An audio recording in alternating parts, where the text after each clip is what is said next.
Hey guys, what's up? Today I'm gonna do something kind of different. It's been a while since I last did one of these types of videos where nothing is scripted, it's just me talking about games and showing some gameplay footage. And as you may have read in the title, I'm gonna talk about some cheap JRPGs that are really good and that I strongly recommend, especially, a little bit retro on the retro side that are not so retro, because prices have been, pretty bad for the past couple of years, and I think some of you don't even know which ones to look for that are still kind of cheap and affordable. And I thought this video will be a good idea to show you, some retro RPGs and some modern JRPGs, that are still kind of cheap nowadays. So we're gonna start with some PS2 games, because I know the PS2 has been going up there for a while. The majority of its JRPGs are already expensive, 40, 50 bucks and upwards. But there are still some that are like $30, 20 bucks or even less. And I want to talk about two games that are like, very cheap nowadays. And these two have been cheap for a long time. These are Digital Devil Saga 1 and 2. Usually you find them sealed online on Amazon and other websites, for like $25, $30, used on seal, without the freaking plastic. You're probably gonna see them for like 20 bucks or maybe less if you're lucky.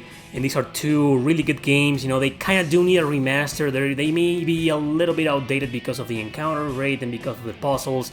The level design, the dungeon design is not that great, but this is a killer story and a killer combat. If you like the Shin Megami Tensei games, you can't go wrong with these two games. It is absolutely necessary to play the first one first, because the second one is a direct sequel. In fact, these two games were planned as if they were only one game, but they had to cut into two parts, to fit the marketing criteria, because they didn't want to release the whole game, in 2 or 3 discs. The next game that I strongly recommend is a game that I have a little bit of a love-hate relationship with, but it's mostly positive. It's generally a great game. This is an action RPG called Rogue Galaxy. This is also digital on the PlayStation 4, usually for $5 or less, but if you want to collect it physically, the PlayStation 2 version, the original version, is very cheap nowadays. It usually goes for like $20 or even less, Why? Probably because of that very same... It's not a remaster, it's like an upscaled version. It just looks better, much better on the PlayStation 4, but again, it's digital only. I remember this game going for like 30 to 40 bucks, back then when nobody wanted it, and now that everybody wants it, it went down in price. Because back then it was kind of obscure, and it had a reputation for being very hard. It is very challenging, there's ways to exploit this game with alchemy and creating different weapons and swords, but without grinding, and fighting a lot. This game is very challenging, but it's still strongly recommended. It tried to be a little bit of an open world RPG, but it couldn't because of the limitations of the PlayStation 2, but it still ended up being a phenomenal game. Rogue Galaxy, is strongly recommended. Now, I'm going to talk about one of my favorite Disgaea games. Usually the Disgaea games, the original versions, are extremely cheap, the majority of them, but there's one on the PlayStation 2, which is the second game, and it's the only Disgaea game I ever beaten in my life. And this is dirt cheap, usually goes for like $10 or $15, and that's about it. Great game, I like this one way better than the first one, not because this one I finished it and the other one I couldn't, it kicked my ass. Anyway, so I just like the story in Cactus a little bit more here, and I thought the battle mechanics were a little bit more friendly, in the first game. The first game is very difficult, it's freaking brutal. Massive grind fest, and I'm not saying you don't have to grind this game, you do have to grind a lot, just not as much as the original game. Anyway, this also got a release on the PSP, although the PSP, while still with a physical version as well, I think it goes for a little bit more, PSP, Nintendo DS, the majority of games went up in price. PS2, you're still a somewhat good time to get some of these games before they go up in price forever. So Disgaea 2, Cursed Memories on the PlayStation 2, it's still dirt cheap. Yeah. Now we're moving on to another game that I recently finished on the PlayStation 4, just like Rogue Galaxy, this is also upscaled on the PlayStation 4, digital only, but the physical version, thankfully, still goes for like $20. It used to be dirt cheap, this is Okage Shadow King, a hidden gem, very obscure, by Sony, developed by this company, Center Works, one of the many subsidiaries of Sony back then, This is a pretty fun turn-based RPG, fairly deformed, it's one of the most bizarre JRPGs ever. Basically, you play with this little kid who's very unlucky enough, to be kind of possessed by a big ass shadow who's a self-proclaimed evil king, and now he's off to an adventure, forcing this little kid to get back his powers and defeat the other fake evil lords that are trying to like take over the world and whatever. It's such a silly game, but its sense of humor is fantastic. This game will take a lot of laughs out of you. I strongly recommend it, mainly because of its story and dialogues. The gameplay mechanics are a bit dated. The battle system is great, but it's not one of the best turn-based RPGs ever. It's fairly simple. There are no random encounters in this game. There are a lot of monsters out there, however, that are somehow hard to avoid sometimes, but not too much. There are ways around them, so it's not that annoying. It hasn't aged that bad in my opinion. This is still fairly decent. I recommend this version or the PS4 version, but if you want to collect it, this game usually goes for like $20, so it's still a decent price for a PlayStation 2 JRPG, especially because it's an obscure game, right? So obscure games, hidden gems, those usually go up in price, way more faster and more often than the regular popular games. And speaking about popular games, here's one. This is the exact opposite, it went down in price. It used to be kind of expensive a little bit, and then it went down in price because it got remastered on the PlayStation 4, PS Vita, and PlayStation 3. This is Odin Sphere, one of my favorite action RPGs of all time. And the reason why I'm recommending this game, don't worry, I'm not recommending this game over the remaster. Yes, I'll admit the remaster is the version you want. This original version is actually included in there, and you can play it. It's called Classic Mode, and you can play this version in there, which is a little bit remastered, kind of like upscaled, included in the remaster. So that's the version to go. But if you still want to play the original version and collect it, this is dirt cheap. Look for it, I strongly recommend this game, but the original version went down a lot in price because of the remaster, and this version usually nowadays goes for like $15 or $20. Plus, it's an Atlus game, and the majority of Atlus games usually go up in price at some point or another and never go down. So if you see the original version of Odin Sphere for cheap, even though it's not the best version to play anymore, pick it up. I fell in love with this original version, 15 years ago when it came out. So if you can't play the remaster, play this one. It is strongly recommended, brutally hard, very unbalanced, but still an extremely beautifully looking game. And the last JRPG on the PlayStation 2 that I want to talk about is Shin Megami Tensei Nocturne. I have here both versions. Once again, just like Odin Sphere, the remaster is the way to go. I finished this game, this remaster version, like 5 months ago, and I absolutely loved it. It is the version to go because, there's a merciful mode which greatly reduces the encounter rate, which makes, the die-hard puzzles, in this game way more fun to play and way less tedious than in the original version.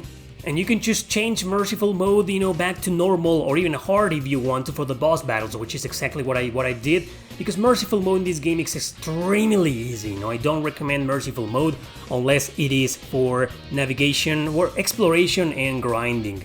But you can't go wrong with the original PlayStation 2 release because, it's a cult classic, a lot of people love it. This is the majority of Shin Megami Tensei fans think this is the best in the series.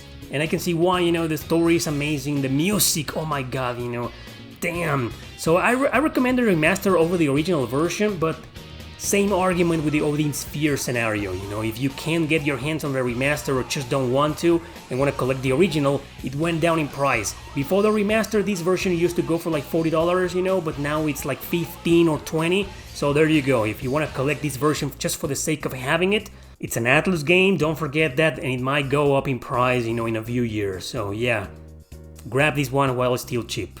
Now let's move to the PlayStation 3. I want to talk about a few games here. As you've been noticing, I'm not talking about the obvious ones, the Final Fantasy games. Most of them are dirt cheap, the Tales games. A lot of Square Enix games. There's a couple of Square Enix and Bandai Namco games in here, but they're not as popular, as the real, really, really big mainstream ones. But look, however, let's start with one that it's become kind of popular nowadays, but this is the particular version everybody's ignoring nowadays, and that's pretty dumb because this version is dirt cheap nowadays. I've seen it going for like $15 to $20 on Amazon, and it's been there in that price for like an entire year since last year, since its remaster came out. Anyway, this is the original Nier version, my favorite game on the PlayStation 3. I've talked about this game to death, so there's no need for me to cover it. I just wanted to let you know that this PS3 version is dirt cheap, unlike the 360 version, which is a little bit more expensive, ironically. Oh yeah. Anyway, this is the version with the old dude where you play as the father and not the brother, because in the remastered, they remastered the version where you play as the brother that never came out of Japan on the PlayStation 3 and 360. So this is the one with the old guy, and I think it's story-wise, I think it's much better. It makes more sense, at least for me. So I strongly suggest this version. Pick it up, it's dirt cheap, and it'll be dirt cheap for a while maybe, but one day I can promise it's gonna go back to its original price from many years ago when it used to go for like 40 or 50 bucks. And we're moving on to yet another game that I've strongly recommended to death in this channel, and this is Eternal Sonata, also on the Xbox 360. The 360 version is cheaper, usually it goes for like $10 or $15. This one went a little bit more in price, it went a little bit up, but 30, don't pay more than $30 for this game if you see it, Sure, if you see it for more and you really want it, okay, I guess, you should do that because this is a masterpiece, it is heavily recommended, and you should know that the PlayStation 3 version is harder and more challenging and more complete than the 360 version, because this one is the complete version with 2 extra characters that they had to cut out for some reason, I don't know why, in the 360 version, which is the original release. This one came out like a year afterwards. And the last PS3 game that I want to talk about, this is also remastered on the PlayStation 4. This is Dragon's Crown. I have covered this game a lot of times on this channel already. The PS4 version goes for a little bit more, especially this Battle Hardened edition. It comes with a few collectible cards, but that's about it. It's the same game as if you were buying the regular version. It's just prettier and fancier. Metal case, and that's it. It usually goes for like $30 to $35, which is still a very cheap price. If you see this version for that price, pick it up. Again, we're talking about an Atlus game, published by Atlus, developed by Vanillaware, but you honestly cannot go wrong with the PlayStation 3 version. It looks absolutely beautiful, the controls are amazing. There used to be a free online co-op because the PlayStation 3 online service was free, and that's not the case anymore, but it still has its multiplayer offline couch co-op mode. Yes, this PS3 version is dirt cheap because now the PS4 version exists. This PS3 version is the one that you want to buy if you don't have a PS4 or you don't care about the PS4 version. This is like $10 or $15, and it's worth picking up because, just like I've been telling you the entire video, it's an Atlus game, so it may go up in price. I don't know, maybe in a couple of years. Dragon's Crown, amazing multiplayer 2D beat 'em up action RPG. I want to recommend some Switch games. Yeah, I know Switch, right? I mean, Jesus, it's usually expensive. A lot of the exclusives don't go down. Same with the 3DS. I want to include some 3DS games in this video, but I couldn't pick a single one out of my collection because they're all over 40 bucks already. But at least I picked up of three, Switch games that I want to mention. The first one is Collection of Mana. This is the only physical version, I believe. It also came out on the PlayStation 4, but that version, I don't know if it's only digital. I think it's only digital. But anyway, the Switch version may be the only physical version of that game, and this is a collection with the first 3 Mana games. The original game released on the Game Boy over here as Final Fantasy Adventure, and then there's Secret of Mana, which we all know on the original Super Nintendo, and then Trials of Mana that never came out of Japan on the Super Famicom until this very same collection. You can play finally and legally the original version of Trials of Mana, in this little version, and I can't believe this is a Switch game and it's dirt cheap. You can usually find it for like $20 or $15, pick it up. Collection of Mana. The emulation is great. It's not the best emulation ever, but it's very decent, and I do recommend it. And well, don't forget that the very same Trials of Mana got a remake, a full remake from scratch.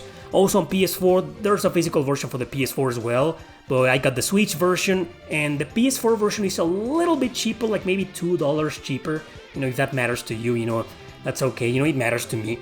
Anyway, Trials of Mana, the remake is fantastic. It's kind of different because, in the original version you could play with 2 players or 3 players, I believe.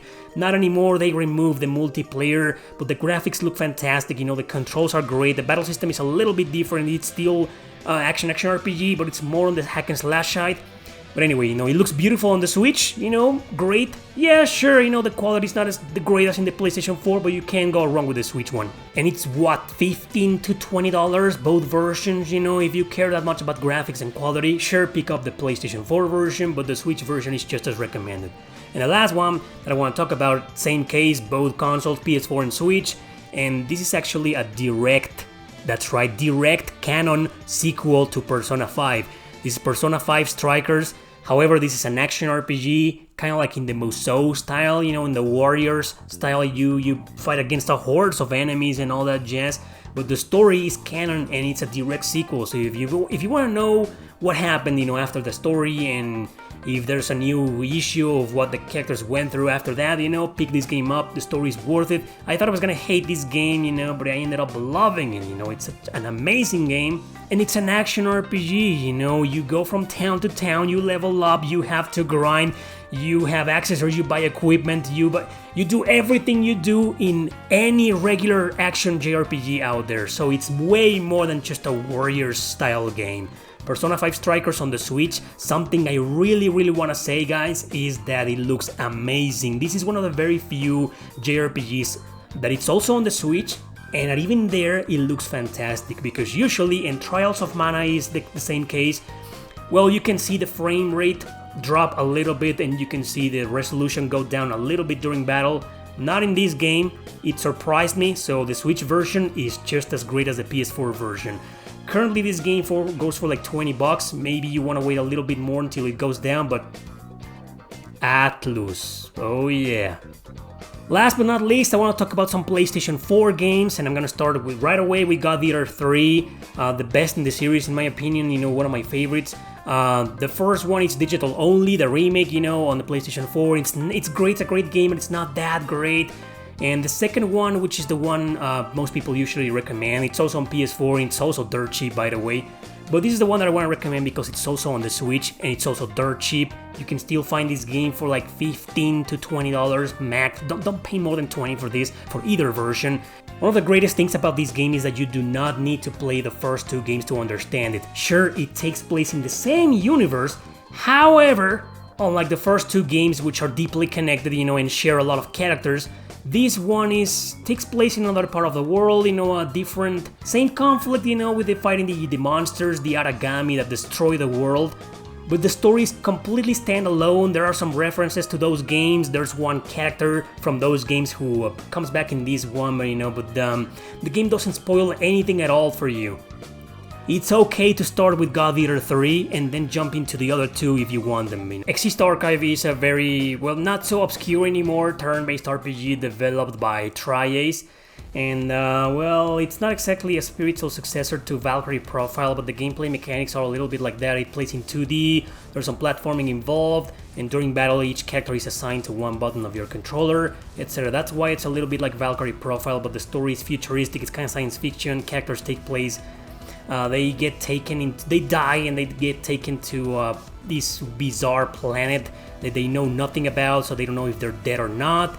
So it's a great story, even though it has some tropes and some anime cliches, but that's okay. This is a game that even the Vita version is kind of cheap. The Vita version is obviously more expensive than the PS4 counterpart, but this PS4 version, I've been seeing it for like 2 or 3 years for like $10, $10 to $12, it can't be more than that nowadays. I can't believe it. But anyways, strongly recommend it, and it's dirt cheap on the PlayStation 4, so why the hell wouldn't you pick it up? Just like Persona 5 Strikers, Dragon Quest Heroes 1 and 2 are kind of like in the Musou style, the Warrior style, but these are two action JRPGs, there's a big town, you don't go from town to town, there's a big town, like a big base, there's a lot of people to talk to, a lot of customization, a lot of shops in there, multiple party members across the Dragon Quest series, not 11 though, so I'm hoping to see a Dragon Quest 3, Dragon Quest Heroes 3 one day, with the cast from Dragon Quest 11. But these two are fantastic action JRPGs, and dare I say, these are the absolute best, based on the Warriors style, oh yeah. And in both games you can play as the guy or the girl, they come with personalities, they are not silent protagonists, oh no, they talk and whatnot, and they follow a story, it's a linear story, so it's a very strong story-focused JRPG, both of them as a matter of fact. Which one is better? I don't know, to be honest, I kind of love both the same way. So you can't go wrong with either, and they're usually, what, $10 to $15 nowadays, 20 at the very max? They're very challenging, by the way, they're very challenging. They're kind of grindy, you're gonna have to grind a lot, so yeah, let's go ahead and let me call them a grind fest, both of them. But it's in every Dragon Quest game like that, so I'm glad they respected that formula when carrying over to these two little spin-offs. And these two are the only physical versions of the games that came out of Japan. I think over there they got them on the Switch and even the 3DS, I think, or the PS3, I'm not too sure. But the only physical versions we got are these two, so if you want to collect them, get them while you still can. I don't think they'll go down in price or up in a long time, but right now's the time. The last game I want to talk about is perhaps one of the most popular, because it was released a year ago. This is Scarlet Nexus, also on the Xbox One and Steam, and this is a game that I really enjoyed, that surpassed my expectations a little bit. I thought it was going to be very convoluted because I played the demo a long time ago and I was like, man, I liked it, but man, this totally looks like a game that I won't be able to get into, and it's not going to be for me, my cup of tea, whatever. And when I got this game for $30 last year, wow, it blew me away. It's no masterpiece, but it's a fantastic game that I strongly recommend. Also, it's important to know that it went down in price considerably. You can find it for like $15 to $20. Usually Bandai Namco games, the majority of them, not all of them, the huge majority of them, like Code Vein or the Tales games, which are the most popular, they go down in price in like a year. So yeah, you see this game, pick it up because it is strongly recommended. Science fiction at its best, two different protagonists and their stories intertwined, so it's worth playing with one character first and then with the other one. That's what I did. Well, actually no, I just beat it with Kasane, the girl, and I'm pretty sure one of these days I'll go back to it and play with the guy, Yuito, that's his name I think. And I know for a fact it's gonna be, a different experience. Scarlet Nexus, pick it up if you see it. Anyway guys, that's my video. I hope you enjoyed it. I haven't done these videos in a while. It's been a while since I last did a vlogged video, an unscripted video like this that is kind of long, almost half an hour. Holy shit, man. But anyway, these are a lot of JRPGs that I strongly recommend. That are still cheap, and I think, especially the PlayStation 2 ones, I think you should get them while you still can before they keep going up in price. Anyway, thanks for watching. Don't forget to subscribe and share this video with your friends, especially collector friends. Anyway, see you next time.